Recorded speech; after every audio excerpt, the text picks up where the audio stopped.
12장 이전까지는 이제 서론이 있고 또 각 교회에게 하신 그 하나님의 말씀들이 전해지면서 또 이제 그 다음에는 이제 인심판과 나팔 심판이 이제 나오게 되어진 것을 우리가 봅니다. 그리고 인심판 중간에는 14만 4천 명에 대한 이제 이야기가 나오게 되어지고 나팔 심판 중간에는 이제 두 증인에 대한 이야기가 나와집니다.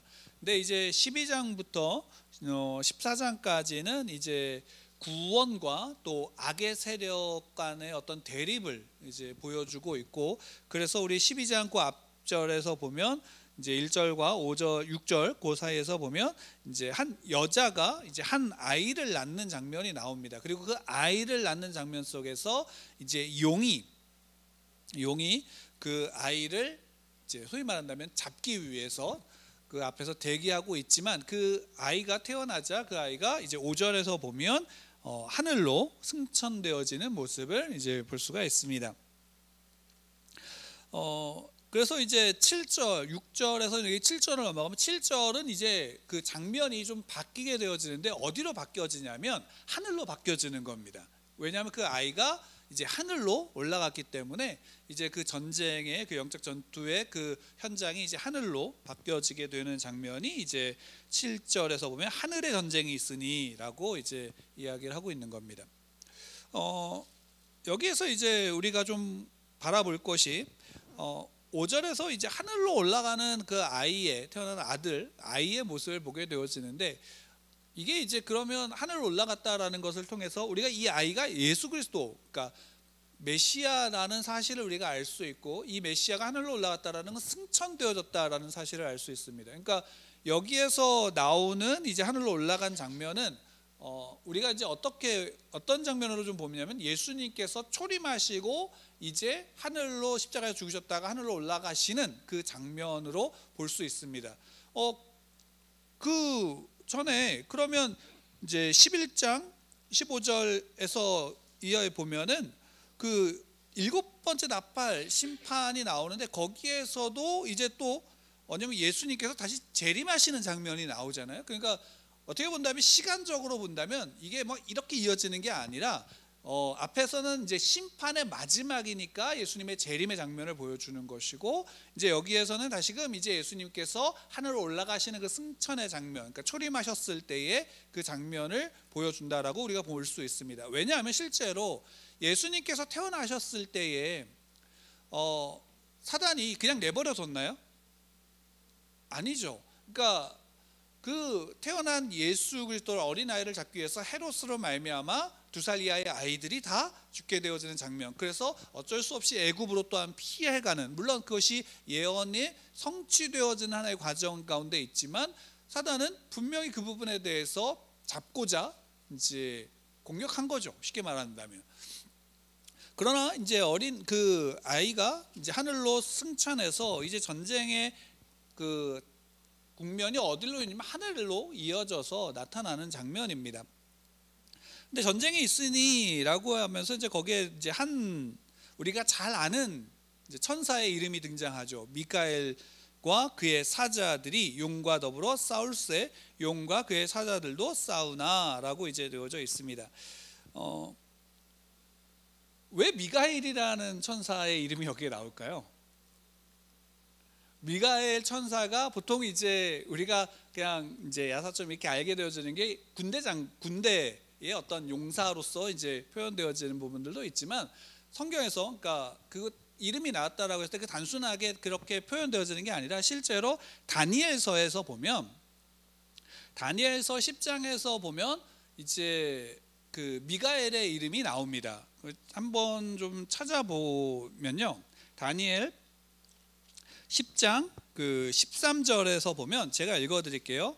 다니엘 10장 13절에서 보면, 그런데 바사 왕국의 군주가 20일 동안 나를 막았으므로 내가 거기 바사 왕국의 왕들과 함께 머물러 있더니 가장 높은 군주 중 하나인 미가엘이 와서 나를 도와주므로 라고 되어져 있습니다. 그러니까 당시에 이제 그 바사 왕국의 군주라고 되어졌을 때 이 군주가 누구냐면 이제 뭐 당시에 뭐 안티오쿠스 4세라든가 이런 군주, 인간의 인간의 군주가 아니라 소위 말한다면 이겁니다. 그러니까 바사 왕국의 수호신, 그러니까 영적 전쟁 가운데 하나로 현실의 전쟁을 표현하고 있는 거죠. 그러니까 바사 왕국의 수호신과 싸우는 거예요. 근데 누가 싸우냐면 미가엘이 와서 나를 도와준다. 그러니까 이스라엘을 도와주는 게 누구냐면 미가엘이 와서 그 하나님의 백성들 대신해서 싸우는 그 장면인 겁니다.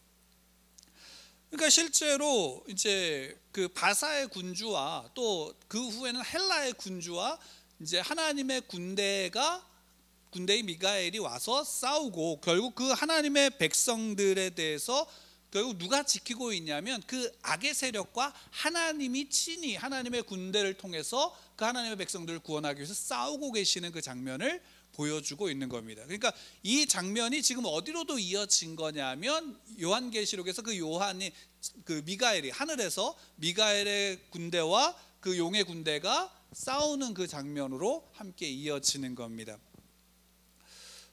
여기에서 이제 그 하늘에서 그 전쟁의 양상이 펼쳐지는데, 하늘에서 싸웠다, 예수님이 승천하신 다음에 그 하늘에서 이 전쟁이 이루어졌다라는 것, 그러니까 어떻게 본다면 마지막 그 전쟁에서 용은 어떻게 되나라고 한다면 패하는 장면이 나와지는 겁니다. 그러니까 그 용이 패해서 결국에는 어디로 쫓겨나면 땅으로 떨어지는 거죠. 근데 이 용이 누구냐라고 할 때 9절에서 보면 그 용이 옛뱀이라고도 불린다라는 거죠. 그러니까 옛뱀이라고 한다면 우리가 어디를 볼 수 있냐면 창세기에서 그 아담과 하와를 유혹했던 바로 그 뱀을 이야기하는 겁니다. 왜?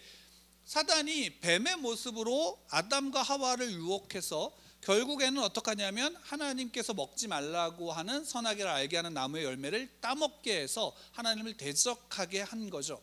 그러니까 그 뱀이 어떻게 본다면 첫 아담에게서는 자기의 실수로 그를 타락시킴으로 인해서 싸움에서 어떻게 했어요? 승리했죠. 그러니까 마지막 아담인 예수 그리스도에 대해서도 동일한 실수로 말미암아 어떻게 하는 거예요? 싸워서 승리하려고 했지만 결국 어떻게 된 거예요? 이제 그 마지막 아담이신 예수 그리스도께서 결국 원복음에서 나온 것처럼 그 뱀의 머리를 밟아버리신 거죠. 그러니까 그 전쟁에서 이미 이 용은, 이 뱀은, 사단은 패해서 땅에 떨어진 거예요. 그러니까 그래서 이제 이 옛뱀, 곧 마귀라고도 하고 사탄이라고도 하며라고 하는 이 사탄이, 마귀가 그러니까 이렇게 땅에 떨어지는 거죠. 근데 여기서 이제 한 가지 좀 여담으로 좀 말씀을 드리면, 여러분 사탄과 마귀는 왜 다른 단어로 표현하고 있을까요? 사탄, 마귀. 그러면 그 악을 대표하는 이게 둘일까요? 아니면 그냥 하나일까요? 하나죠. 그러니까 용어의 차이예요. 그러니까 사탄은 그 히브리어식의 표현이라면 마귀는 이제 헬라어식의 표현입니다. 그러니까 같은 존재에 대해서 이제 히브리적인 언어와 헬라적인 언어를 같이 사용해서 이제 한 존재를 같이 부르고 있는 겁니다. 그렇게 해서 이 사탄이라고 하는 마귀, 사탄이 결국 쫓겨나게 되고 그 땅으로 떨어지는 그 장면, 이 전쟁의 그 영적 전쟁의 현장이 그 하늘에서 이제 새로운 국면을 맞이하게 되어지는 그 모습을 우리가 이제 볼 수 있습니다. 그러면 이제 여기 한 가지 그 재미있는 사실은 뭐냐면 이겁니다.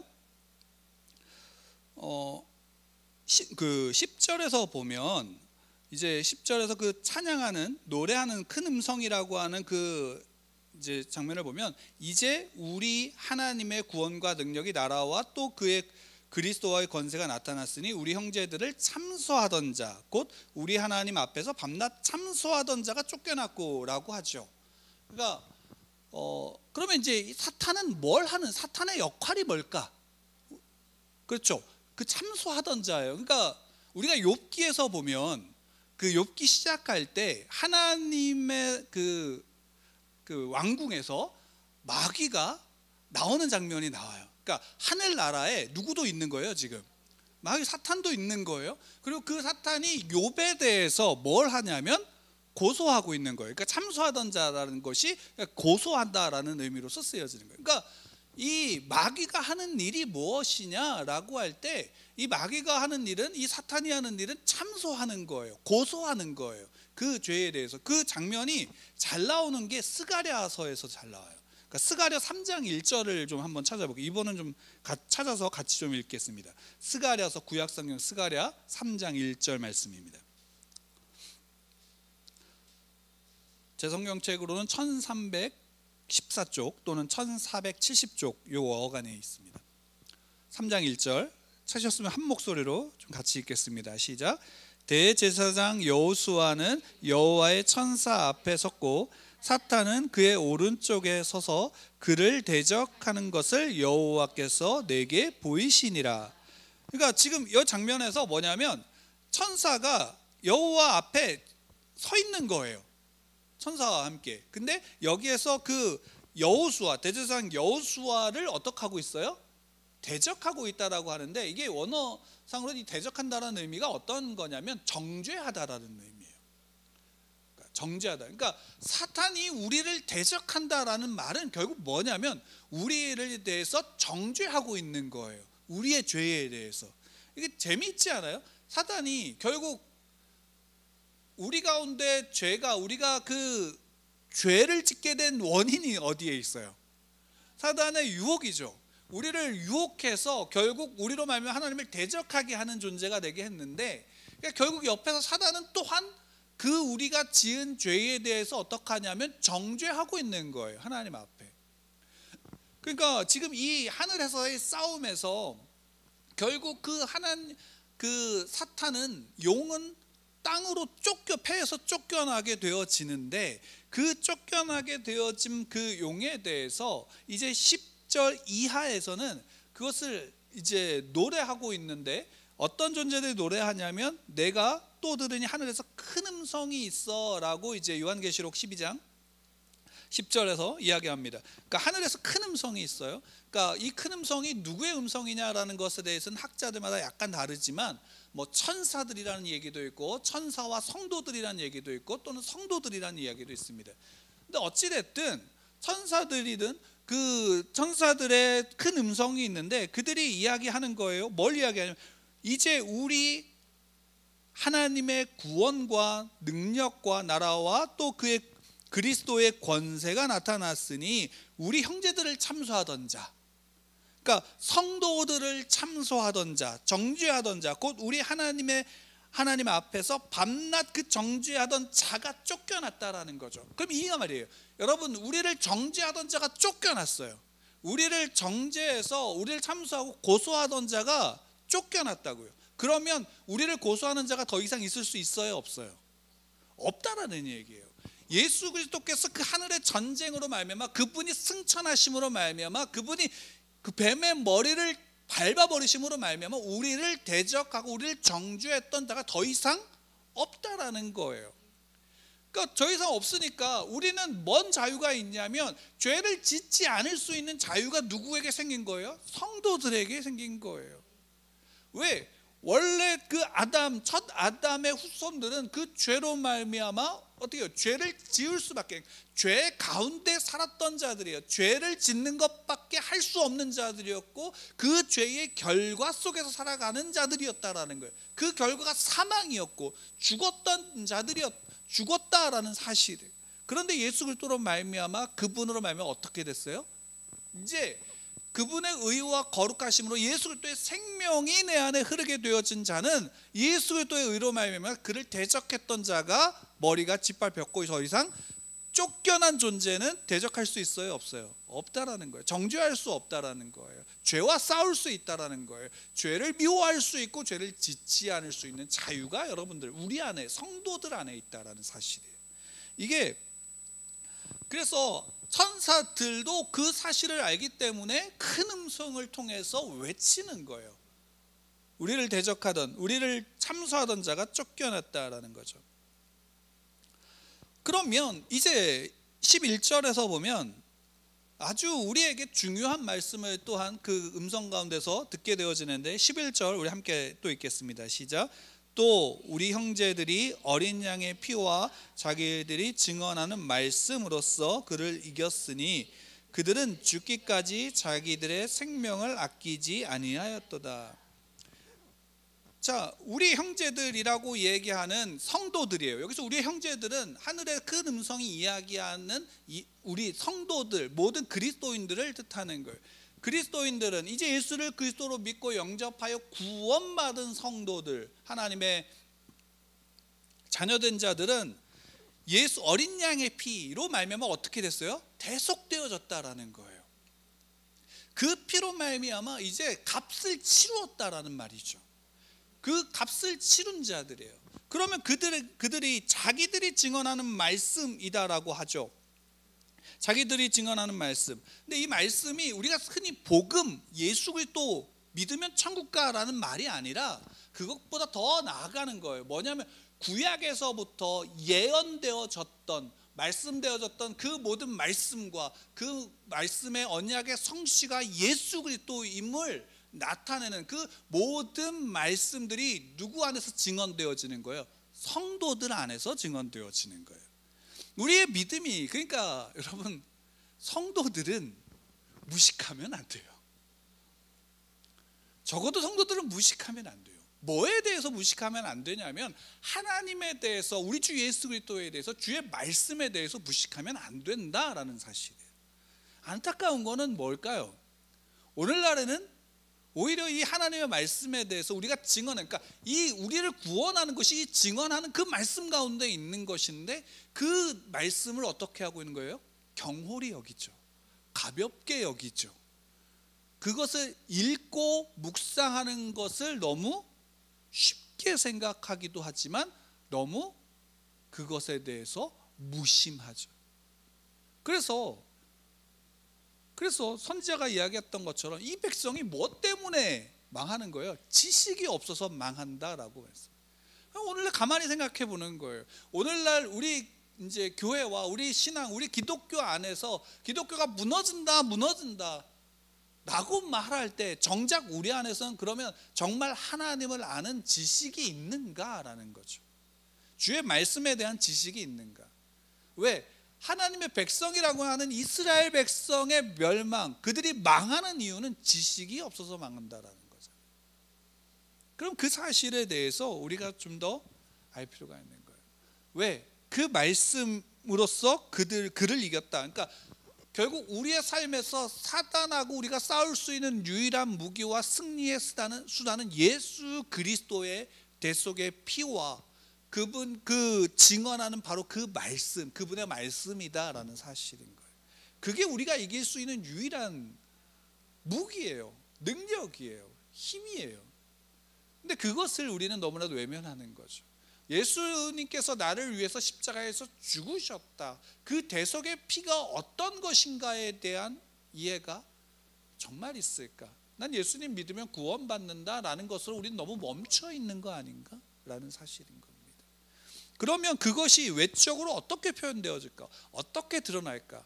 예수의 대속의 피가 내 안에서 나의 내적인 구원 또는 또 그 증언하는 말씀이 내 안에서 그런 하나님에 대한 지식과 하나님의 나라에 대한 갈망들을 내 안에서 일으킨다면 그것이 외적으로 표현되어져 증거되어지는 현상, 모습은 어떤 것이냐면 거기에 마지막으로 그들은 죽기까지 자기들의 생명을 아끼지 아니하였도다라는 거죠. 그러니까 이겁니다. 그러니까 요한이 이 요한계시록을 그 당시의 성도들에게 이야기하고 또한 나누었을 때에 성도들이 그때 당시의 성도들, 우리가 요한계시록 계속 봤지만 그때 당시의 성도들에게 지금 요한이 요구하는 것은 무엇이냐면 순교자의 삶이에요. 순교자의 삶이에요. 내 생명보다도 뭘 증거하는 거예요? 믿음을 증거하는 거고 믿음을 지키는 거예요. 주의 말씀을 지키고 주의 말씀대로 살아가는 거예요. 그 대속의 피가 나를 구원하였으므로 내가 하늘을 소망하고 내가 지금 이 자리에 살면서 이 땅의 것들에 대해서 이 땅의 가치에 대해서 이 땅에 타서 없어질 것들에 대해서 빠져서 그것을 쫓아가는 게 아니라 내 생명조차도 그 앞에서 주 앞에 믿음을 지키기 위해서 내어드릴 수 있는 순교자의 삶을 요구하고 있는 거죠. 여러분, 우리 성도들이 이 땅 가운데서 살아갈 때 가장 복된 것이 있다면 무엇이냐면 순교자의 삶이에요. 우리의 삶은 순교자의 삶이에요. 그러니까 여러분들 그렇다고 오해하지 마시고, 여러분들 내 목숨을 뭐 중동으로 가서 이렇게 해야 된다라는 말이 아니라, 우리의 현재의 삶 속에서 정말 내가 목숨조차도 이 세상의 모두가 다 추구하고 그것보다 더 귀하게 여기는 것들 속에서도 내가 그것보다도 하나님의 말씀과 그 믿음을 지키며 살아가는 성도들이 순교자의 삶을, 순교자의 믿음을 가지고 있는 하나님의 자녀들이다라는 겁니다. 여러분들 삶에 그러한 은혜가 넘치기를 축원합니다. 그런 생명이 넘치기를 축원합니다. 그러면 거기에서 마지막 12절에 이렇게 노래하고 있죠. 같이 한번 다시 12절 말씀 읽겠습니다. 시작. 그러므로 하늘과 그 가운데 거하는 자들은 즐거워하라. 그러나 땅과 바다는 하 있을진저 이는 마귀가 자기의 때가 얼마 남지 않은 줄 알므로 크게 분내어 너희에게 내려갔음이라 하더라. 그러니까 즐거워하라 라고 명령하고 있는 거예요. 하늘과 그 가운데 거하는 자들 누굴까요? 성도들이죠. 교회입니다. 그들은 즐거워해야 합니다. 왜? 그들이 누구 앞에 있고 누구의 생명이 있고 누구의 의와 거룩 가운데, 누구의 능력 가운데 있는가?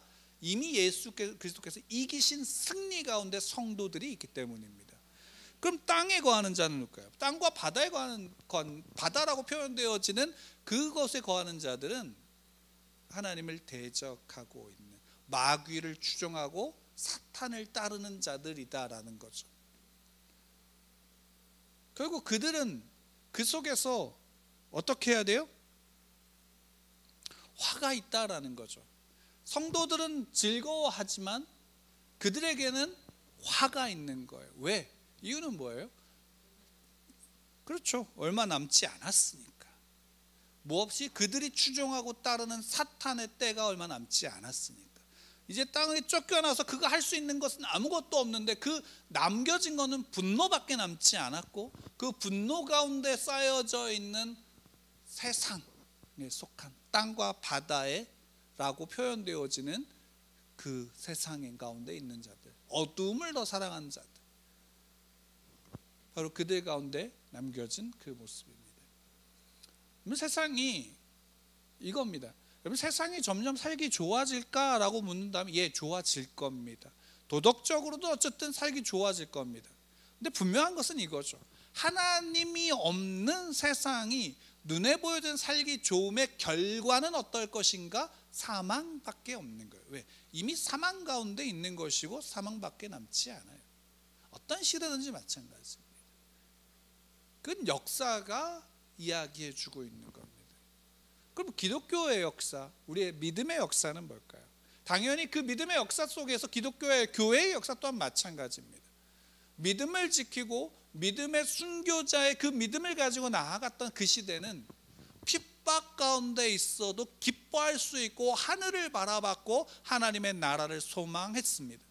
그러나 오히려 세상 가운데 들어간 교회, 세상의 그 속에서 세상의 가치를 따라갔던 교회들이 있었을 때는 더 강력했고 더 강한 힘을 가졌고 더 많은 것들을 소유했지만 그 결과는 뭘까요? 타락인 겁니다. 소위 말하는 세속화되어진 교회, 하나님을 믿는다 하지만 믿지 않았던 구약의 이스라엘 백성들의 모습을 그대로 답습하고 있는 겁니다. 여러분, 우리는 어떨까라는 부분입니다. 여러분, 우리 올바른 믿음 안에서 온전한 그 예수 그리스도의 그 어린 양의 피, 그 대속을 누리는 자들, 그리고 그 말씀, 증언하는 그 말씀 가운데서 구원을 누리는 자들, 그리고 그 안에서 순교자의 믿음을 가지고 나가는 자들, 성도 여러분의 삶에 즐거움이 있을 겁니다. 그 승리의 파티가 여러분들의 삶 가운데 있는 겁니다. 그래서 우리는 예수 그리스도로 말미암아 즐거워하라고 얘기합니다. 기뻐하라고 말하고 있는 겁니다. 여기에 다시 한번 말씀드리지만 하늘과 그 가운데에 거하는 자들은 즐거워하라라고 하는 겁니다. 즐거워하라는 것은 명령입니다. 즐거워하라. 지금 우리 그러면 즐거워해야 되는 이유가 여기에서 무엇이다? 예수 그리스도께서 그 안에서 승리하셨다라는 겁니다. 그분의 군대가 승리하셨다. 그 승리 자체가 이미 그 성도들의 것이다라는 겁니다. 우리가 기뻐해야 될 이유입니다. 그렇다면 우리는 그 믿음을 가지고 나아가는 것임을 여러분을 믿고 그 은혜 가운데 저와 여러분들이 함께 누리기를 축원합니다.